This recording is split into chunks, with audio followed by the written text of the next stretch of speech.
கடந்த மாதம் 31ஆம் தேதி தொடங்கிய நாடாளுமன்ற பட்ஜெட் கூட்டத்தொடர் நிறைவு பெற்றது.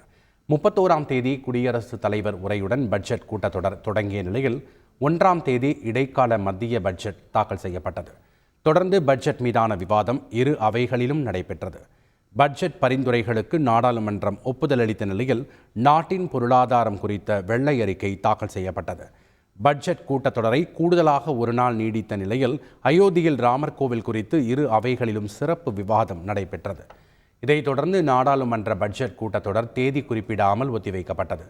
இதோடு 17வது மக்களவையின் கடைசி கூட்டத்தொடர் முடிவுக்கு வந்தது. இந்த பட்ஜெட் கூட்டத்தொடரில் பொதுத் தேர்வுகள் முறைகேடுகள் தடுப்பு மசோதா, ஜம்மு காஷ்மீர் உள்ளாட்சி அமைப்புகள் திருத்த மசோதா, அரசியல் சாசன பழங்குடியினர் சட்ட திருத்த மசோதா, நீர் மாசு தடுப்பு மற்றும் கட்டுப்பாடு மசோதா உள்ளிட்டவை நிறைவேற்றப்பட்டது குறிப்பிடத்தக்கது.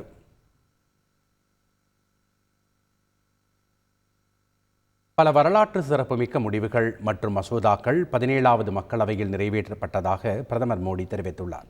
மக்களவையில் உரையாற்றிய பிரதமர் மோடி, இந்தியாவின் ஜனநாயகத்திற்கு முக்கியத்துவம் வாய்ந்த தினம் என்றார். முக்கியமான முடிவுகளை எடுப்பதிலும் நாட்டு மக்களுக்கு வழிகாட்டுதல் வழங்குவதிலும் அனைத்து உறுப்பினர்களும் மேற்கொண்ட முயற்சிகளுக்கு பாராட்டு தெரிவித்தார். 17வது மக்களவையின் முயற்சிகளுக்கு இந்திய மக்கள் தொடர்ந்து ஆசீர்வதிப்பார்கள் என்ற நம்பிக்கை தமக்கு இருப்பதாக பிரதமர் தெரிவித்தார்.